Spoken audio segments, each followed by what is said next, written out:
My name's Phil Williams and I would like to welcome you to Audio Angling, the podcast site of fishingfilmsandfacts.co.uk.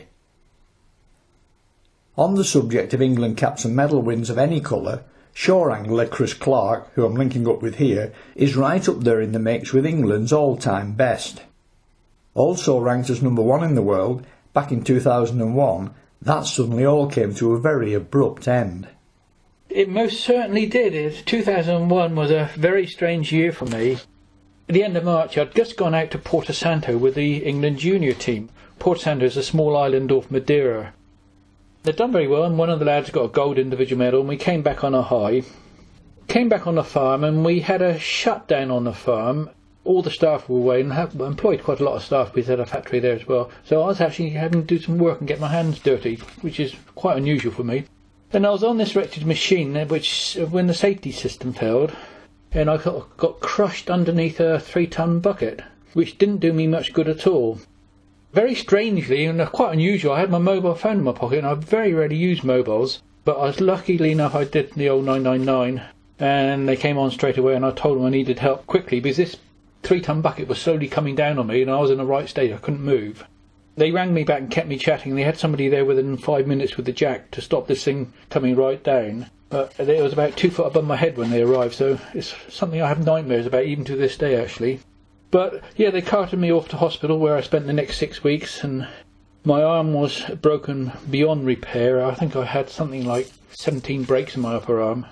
So I've now got a metal ball joint in my shoulder with a metal rod going down to my elbow.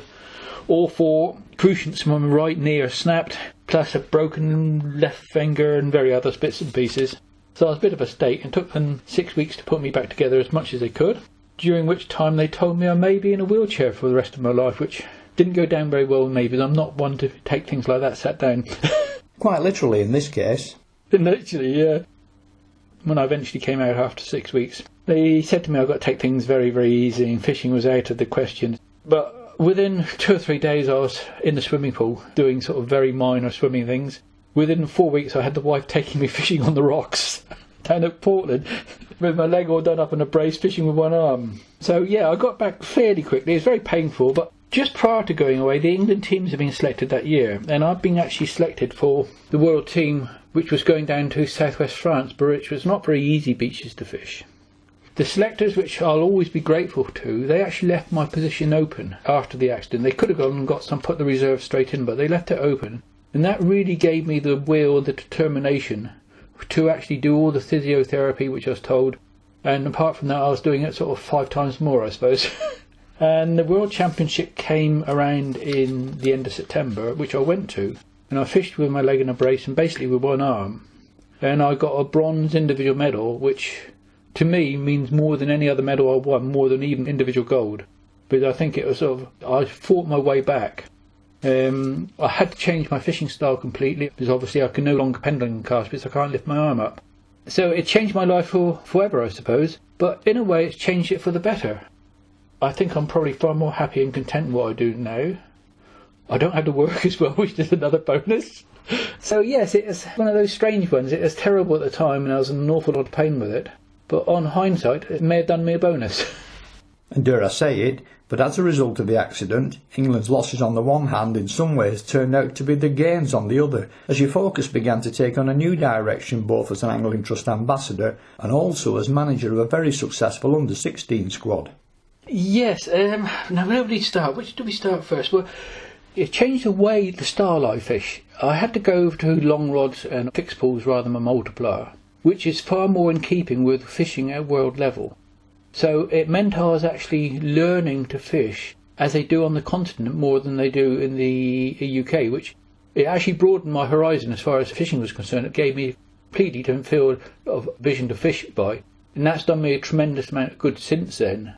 So yes, I am still fishing at a very high level. I won a big open yesterday, but it's also made me give far more time to coaching, England junior team, etc., etc. Only once I've taken the team away, and I've taken them away many times, and they've not come back with a medal. And that was the very first time I took them away, which I only had 2 weeks' notice when the manager dropped out. And the manager was a guy called Mike North. He dropped out 2 weeks before the event and I was asked to go, which I did, and the team came fourth. Since then, on every occasion I've taken them away, they've either got individual or team medals, so I must be doing something right, I think. But I actually enjoy coaching, working with kids. I like to see the smiling faces when they catch fish. Yeah, it just gives me a buzz. As far as an ambassador for the Angling Trust is concerned, where do we start? First of all, I suppose there are some which say, why do we need a national governing body? We want to be left alone, we want the status quo. I'm afraid we live in a changing world. There's no such thing as a status quo. We're in the EU, and individually we cannot do anything. So, in my opinion, it's very important to have a strong national body. I'm not saying the Angling Trust is a strong national body, but it's important that we have a strong national body. And that is why I'm working for the Angling Trust as an ambassador, trying to get the members, because I really believe we need that national voice. Without it, we're completely lost. As an individual, I can do nothing in the EU. United, we can go forward and perhaps make a difference. That's the main reason I'm in the Angling Trust. Whether they're doing a good job or not is open to debate. I'll leave others to decide on that. I believe you recently decided to hand the managerial reins over to David Graham to become more involved with the Trust Talent Pathway scheme. Well, yeah, David Graham, he's a good friend of mine, and his young son Callum Graham, I first took him to a World Championship Spain when he was 13. The lad since then come up and he's become a World Junior Champion now. He's up in the youth team and doing very, very well. And I met David then. David was very interested in the coaching programme. Obviously you can't go on forever. You've got to hand over the reins somewhere to somebody else. And David is an ideal candidate to hand it over to. You've got to have the right temperament with kids when you're working with youngsters. You've got to know how to handle them. Every youngster's different as well. And it's not just coaching, it's having the ability to know how to handle different youngsters. You know, some need more of a mothering sort of instincts, some is completely different. And David's got those qualities. So I brought David working with me, and he's now manager of the home international team. I'm slowly getting him to take over the world team. This year he's going to be manager of the world team, but I'm still going as assistant, but he still wants some help, because obviously I know the venues abroad a lot better than what he does. So yes, you've got to be realistic. You can't go on forever. Everything comes to an end somewhere.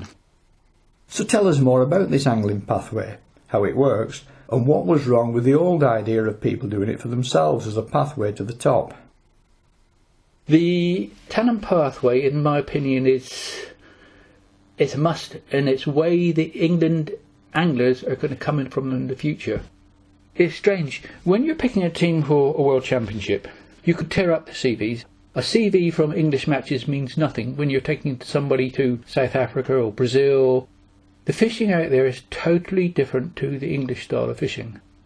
There's no good taking somebody who may have won 20 matches catching dogfish and flounders if you can be catching little bream on size 10 hooks and this sort of thing. So the talent pathway is teaching youngsters at a young age basically how to fish the continental style, and once they come up through, they go up through to the youth and so forth, and then they come to the seniors. Before we had a squad system which worked. There's no doubt that the squad system was working. The talent pathway is very similar, but because it's Sport England back, we get some funding for it, which is obviously very useful. Last year we tried it along the south coast, and it was really successful. Very much a paper trail. After every session, a lot of forms are filled in, and it was quite interesting at the end of the year to see the graphs, how virtually all the youngsters, their graphs have gone up as their skill levels have got better.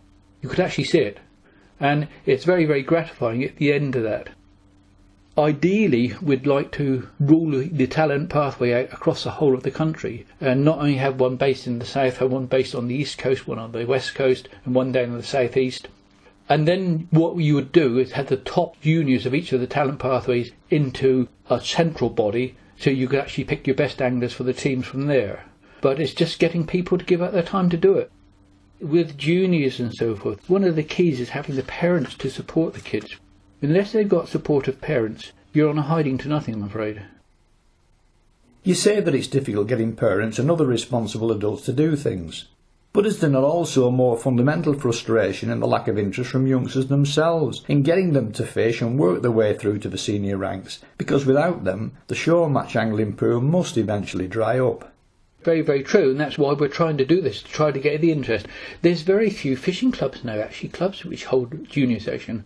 My own club, actually, they're very proactive with the juniors. We had a junior competition on Saturday night. I think they had 15 kids out between 8 and 16 fishing. But we've got a lot of very keen people within the club, coaching people. But one of the reasons putting a lot of people off coaching the kids is because of the restrictions, because of your CRB checks, your coaching things, and your all the other things you need to do it. Bit of a minefield, really. Yeah, I know what you mean. But will the supply of new blood eventually completely dry up, leaving shore match angling as a relic of history? No, I don't think it will do. I think eventually we're going to see it swing back the other way. At the moment, it's going very much kids getting into all their Xboxes and all the other things, whatever they do. I don't know, they are far too complicated for me. But I think you're going to find it's going to get to a certain level. It's going to go back the other way again. But it needs a strong national body to promote it and get the coaches out there and get it into schools, really, to show the youngsters there are other things than just sat down doing nothing. Talk of strong governing bodies leads us very nicely into the work you do for SIPS. SIPS is the international governing body, and there's 3 different bodies under SIPS. I belong to FIPS, which is the Federation International Peshmere, the International Sea Angling Federation. I sit on the technical committee representing shore anglers worldwide. I'm the only shore angler on the committee. There's 1 boat angler on there, there's 1 caster on there, and so on. It involves a lot of work as far as I'm concerned. This year alone, in the space of 8 weeks between mid-October and mid-December, I'm away on 4 trips for 6 weeks out of 8, going to different world championships, making sure the rules are adhered to, making sure you can just run smoothly, basically. One of the requirements, obviously, of sitting on the board, you've got to speak French and English. French is a bit of a struggle for me, but I sort of managed to muck my way through, sort of thing. Well, I was under the impression that English was the recognised international language. Or is it just a case of the French being French yet again? It used to be 3 languages, French, English and German, but they've dropped the German. But when you think of it worldwide, a lot of people say that Spanish or Italian and Portuguese should be actually put in, because Spanish, Portuguese and Italian are all very, very similar, and you think the whole of South America is all Spanish or Portuguese. Or Cantonese, when you're talking China now, their language should be spoken, so it's difficult. The problem stems from many years ago, from when FIPS was first born. The then NFSA, which I was not a member of back in those days, thank goodness, didn't want to know. So basically, all the rulings and everything were done by the French and the Germans. So we had no influence at all when it was set up. I've been a member of the board now for 12 years and I've got a lot changed. And there's still an awful lot which needs doing. But it all takes time. If you try to rush and do too many things together, they just sort of shut the door on you almost. It's a softly, softly sort of thing. But we're getting there slowly. And as if that lot wasn't enough to keep you busy, you've also got the work you do for Sea Angler magazine. Oh, I think that's great. I'm out tomorrow, actually. Good old traditional flounder feature with spoons, using the flounder spoons tomorrow in Poole Harbour. I enjoy doing that. I enjoy writing as well, actually. I also write for several local papers as well, a full page in each, and it's great fun. I enjoy it. You don't do it for what you get paid for, as you probably know why. You don't get paid very much. You've got to have a passion for it to do it, I think. A lot of the time you get people who never put my name in or something else, but you do it because you enjoy doing it. Something else from our pre-recording chat that I'd like you to pick up on is SAMP, the Sea Angling Match Federation, which in its day completely revolutionised shore match fishing, and which I know you was both involved with and still have strong feelings about. Well, initially SAMP was set up by Clive Richards and Alan Yates as a rival to the old NFSA, basically, because NFSA would not accept cash prizes, almost peg matches. They were very set in the dark ages, so SAMP was formed with Clive Richards and Alan Yates. Matter of interest, I'm going to Ireland with those two in 3 weeks' time, so that's going to be interesting. We'll be seeing Alan and Clive again over there.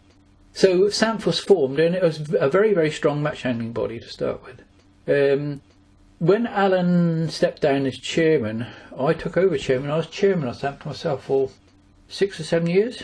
At that stage, I think they had 400 or 500 members, and it was quite a strong match handling group. Unfortunately, like most things, now they can't get people to do jobs. I understand at the AGM this year, the chairman, who was Darren Phillips, was complaining bitterly because nobody wanted to do anything. And it's the same as the rest of the world, really. Everybody wants everybody else to do anything, but nobody wants to get off the butts and do things themselves. The UK Masters, which is a major competition, I won that twice. The first time I won it was up on the Durham beaches up in the northeast, and I think there was something like almost 300 people fishing it, and you had to qualify to get into it then. But now they're struggling to get 60 people, and you can actually just pay to go in without qualifying. So that shows you how it's changed. Things seem to have changed across the whole angling scene these days in terms of recruitment. But wasn't it SAMP that orchestrated some of the biggest changes the showmatch angling scene has ever seen? Purely at the time, it was only people such as Alan Yates and Clive Richards, they wanted money prizes. The NFSA would not accept money prizes, so they said, right, we'll set up our own organisation which will do money prizes. That's the one reason why SAMP was formed. And initially when SAMP was formed, not apart from that, they did some very good trips abroad. They did one trip to Iceland, actually, which I went to, going back many years ago now. And that was a fantastic trip away.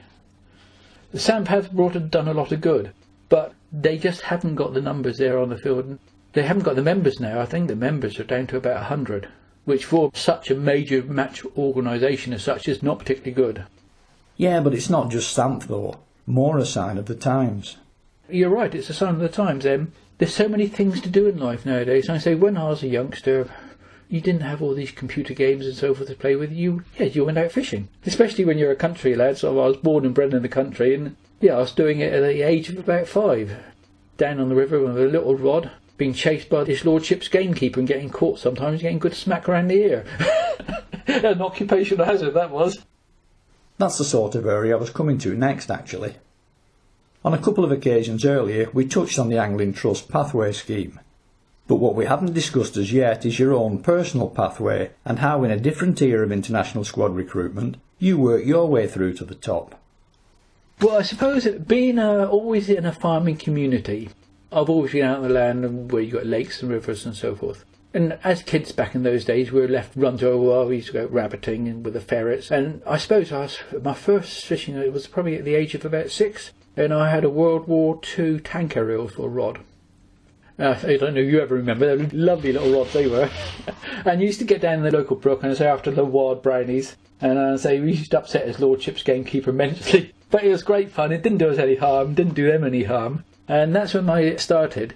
My first sea fishing trip wasn't until I was about 16 or 17, I don't think. And strangely enough, I didn't fish a match until after I got married. So I don't know whether that says something about married life or not, but I've been married for 43 years, so I can't have done any harm. No comment. That was the launching pad, but what about the journey itself? I first was selected for England for the home internationals, I think when I was about 30, I suppose. It was the second home international ever organised, which I fished. And then I fished in the home internationals for many years. The first time we went to a World Championships was in 1989, because the NFSA wouldn't have anything to do with world bodies, as I already said. And in 89 the World Championships were in Ireland, and the Irish Federation actually paid the NFSA's affiliation fees to FIPS, so they would send a team to that championship in Ireland. And I was a part of that team. And actually I've been to every World Championship since 89, senior one. Not always fishing, sometimes I've been organising, sometimes I've been there wearing my SIPS cap, but I've been to every World Championship since. But that first championship we fished in Ireland, we got a silver team medal, and Peter Owen, who now owns a tackle shop in Folkestone, he got the individual gold medal. The following year we went, the World Championships were fished in Holland in 1990, and the England team got the gold medal there. So we started off pretty well actually back in those days, seeing we didn't know much about it, but how angling has changed since those initial days is mind-boggling. You cannot believe how the tackle and everything changed, because we were always taking the mickey out of our continental anglers about their long flopping rods and their crankle-wankle winders, as we call them, the fixable wheels, the coffee grinders. But now we're all using them and doing the same. It's incredible how it's changed. And to great effect if your own personal results are anything to go by. Obviously I've been world champion, and I think I've got more medals than anybody else in the world at shore angling, so I'm led to believe. I've got gold, silver and bronze individual, several bronze medals, and the best was, in my opinion, the one I won in southwest France when I had my accident. That really means a lot to me, that one. And I've won pretty well everything there is going, I suppose. The UK Masters I've won, and many other competitions. Winter Beach Championships in Ireland I've won several times. But one of the proudest moments, I suppose, of my whole angling career, I've been to Buckingham Palace a couple of times to garden parties, which was certainly one of the highs, particularly the second junior team I ever took away. I took to Holland, and they got a gold team medal, and they got gold and silver individual medals. And I was asked to take the team up to meet the Queen at Buckingham Palace in the evening reception. And that was something special. The kids were over the moon with it, going up there. And I had to introduce all of them to Her Majesty, which was an honour. But I suppose my biggest highlight was running with the Olympic torch in 2012. That was really special. It was a once-in-a-lifetime opportunity, and I think I was the only angler who actually ran with the torch. Yeah, it really was something special, especially running through my hometown as well. We've mentioned declining participation, which many put down to a combination of fewer fish and changing attitudes amongst young people who prefer to live their lives locked away in the bedroom, sending tweets, texts and playing computer games. If this is actually the case, what needs to be done to reverse the decline, and by whom? It needs a very strong national body to start with, to focus on it. There needs to be money made available, but you've got to get their parents involved, and I think that's the biggest stumbling block. The parents sometimes are quite happy to drop kids off and just let you look after them, sort of thing, but you need more than that if you want to get the kids enthused in it. And hands up, I don't really know what the answer is. I just don't know. I say tonight here, I think it's about -4 outside. Well, for a kid, it's a lot better sat in front of his computer and what it is out with a fishing rod, isn't he? I was out with the Limited Junior Saturday night. They had a dozen or so kids out. It was bitterly cold. Then I thought to myself, well, what are you youngsters doing out? Some of them are getting cold right through, but they stuck it out and they caught an awful lot of fish, actually. And a 9-year-old won it. He had 8 metres of fish in 2 hours, which is incredible fishing. But you need the people who are prepared to give it the time to take them, and that is getting the volunteers. While the Angling Trust, your national body, can do so much, you need the volunteers. And those volunteers are just not coming through because everybody seems to be too busy today. I suppose back in my time when I first started out, generally you got married, the husband when there was a bread earner, the wife stayed at home and did the cooking and everything else, but things are changing now, aren't they? Life's different. As I said earlier, nothing stays the same in this world. There's no such thing as a status quo. The people who say we need the status quo, we want to be just left alone, it will never happen. Everything changes every day, something is changing. And you've got to change and keep up with the times. That in part explains the lack of new blood coming in. But what about the many people who are simply forsaking fishing? Could that be due to lack of fish? I don't know what it's like up where you are, but the fishing along the south coast here is probably the best fishing I've had in the whole of my life as a match angler. And the cod fishing is as well on the south coast. I won a match only about 7 weeks ago, fishing to size limits for whiting, and I had 86 whiting in 5 hours off the shore. That is absolutely unheard of. Now, when I first got into fishing, we were winning matches with sort of £2 or £3, and now you're talking about that number of fish. Interesting enough, ever since I've been match fishing, which is far too many years, I've kept a record of every match I've fished, what I caught, what the weight was, what I won, and everything else. And I can go through, looking at that book, I was reading it the other night, going through it. The weights we're achieving now are far greater than what they were 30 years, 40 years ago, which may surprise you. The species of fish we're catching are far different. When you go back 40 years ago, the species were your prime fish, it was mainly your sole and your plaice and your bass. But now, generally, the weights are made up with your dogfish, your smooth aim, or whiting at the moment. The species have totally changed. But it's really interesting when I go look through this book, and every single match, even if I haven't done any good, I've recorded where it was and what we caught, what I caught, and so forth. And it makes very interesting reading. What do you make then of the Sea Angling 2012 survey, its implications, and in respect of those, the seeming unwillingness on the part of the powers that be, particularly our EU partners, to act, with bass being a prime example? I think it was done for the convenience of the people doing it rather than actually a serious survey. I think it is a complete farce, to be quite honest. The bass issue is something you shouldn't really get me onto. I'm a firm believer, and you probably won't agree with me with this, that I think it's totally wrong to try to protect any one given species, because you upset the complete marine balance. In my belief, we should be protecting the whole marine environment, all the species, the food chain right at the bottom, the sand eels and the pouting which get hoovered up for fish meal. If you protect them, then the bigger fish are going to explode. Take away their food source, and however much protect the bass and so forth, they're not going to survive. You've got to start at the bottom, not the top. Yeah, I can see that argument. It's just that you have the Bass Society, the Mullet Society, and all these various one-species societies. Fair enough, yeah, that's what they're interested in. But my interest is in protecting the whole marine environment, and always has been. in some ways you have to ask just how important bass actually are. True, they are the iconic angler's fish, but in reality, far more effort and money is put in by UK anglers into catching species other than bass. The most important species which lives, without any doubt, is the flounder. The humble flounder is the first fish that nearly every youngster catches, but they're the ones which are scooped up for pot bait and all the rest of it. Cod are a very emotive species.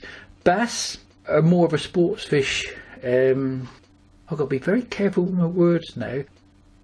Generally speaking, the people who go bass fishing are slightly more affluent than people who say go cod fishing off the shore. It's a different type of person. The people who go out bass, the people who are going out for day sports fishing, rather the people who go out for cod or flounders, they're going out, yes, to go fishing, but also to bring some food back to eat. There's a big fundamental difference between the two. I attended a presentation when the survey results were released and ended up getting into a rather heated debate as to the validity of the whole thing. When they say that dogfish, for example, make up only 4% of anglers' catches, you can't help wondering who have they asked. I wish that I could catch 96 fish to every 4 dogs. On that basis then, for me at least, the results are a complete and utter farce.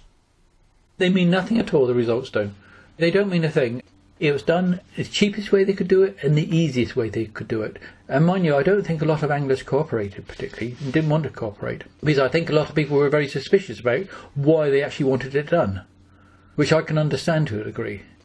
Having said all that, the conclusions look very promising indeed. Yes, it is fairly favourable. You haven't yet asked me the most potent question of the whole lot, have you? You haven't asked me what I think of a rod licence. Consider it asked then. I go course fishing as well, so I've got a course rod licence.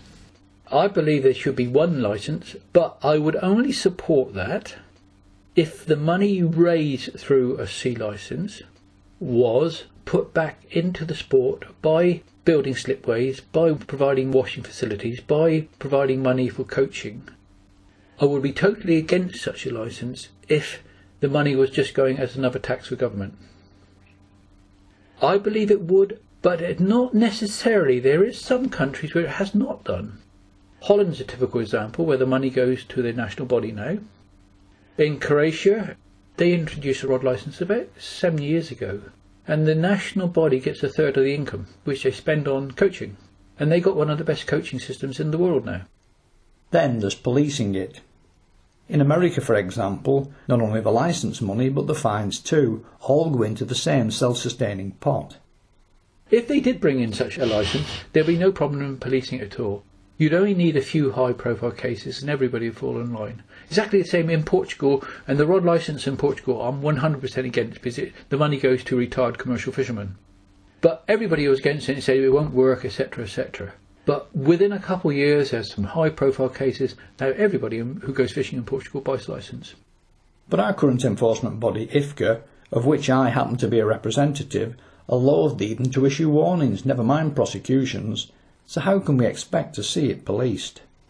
Well, I think they would do because there'd be money raised for doing it. I don't know what happens with your IFCAs and so forth up that your end, but the one down this end, I must admit, the southern one, they are quite active on trying to chase people around and policing and taking people to court.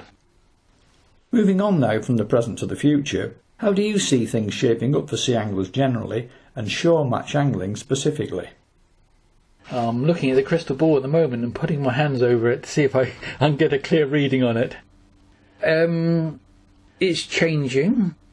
There's a lot of matches of catch and release now, as you probably are way up your way. Whether that's going to backfire on us, I don't know. I'm not sure. I think it could be. I'm happy if I fish a catch and release match. I'm happy if I fish weight match. It doesn't worry me because I take a lot of my fish home to eat anyway.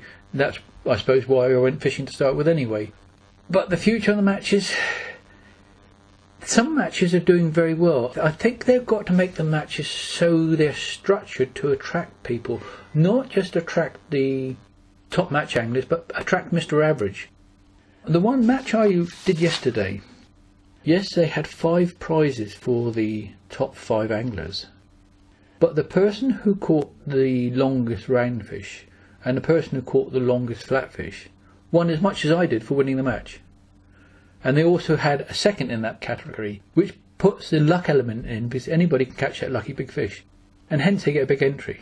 And I think that is the way they've got to go, rather than the prize table, first, second, third, fourth, down to about 10th, where Mr. Average probably won't get a look in. They've got to structure it so you put that lucky big fish element in there with prizes. And then I think Mr. Average will go to matches. Call me a tight old farmer if you like. I don't like some of the ways they're going where they've got 25, 30 pound matches with huge prizes and so forth. I personally don't like that. I've always been a great believer in spreading the prizes right down, spreading the categories of prizes to give everybody a fair crack of the whip. Yes, you may have your UK Masters and major competitions where you've got big cash prizes, but for the general opens and so forth, I think they've got to look at attracting Mr. Average. There's not enough match anglers out there to fill your entries up at your competitions. You need Mr. Average there, otherwise you haven't got a competition. In terms of fish numbers, as well as participation numbers, do you think that our generation may well have seen the best of it? As far as numbers of people going fishing is concerned, most certainly yes. But as far as the fish is concerned, as I've already said, the fishing at the moment along the south coast is the best I've known it in 50 years of fishing. But the species we're catching are different, so it's a changing. When I first started fishing, black bream were a rarity. Now I can go down on my local beach in the summer with a light spinning rod and get myself 20 or 30 black bream in the session. And this may surprise you. When I was going through my records the other day, I didn't catch a dogfish in a competition for the first 20 years of my angling career. Or a smoothhand, come to that. But now they're commonplace. So it's like everything in life is changing.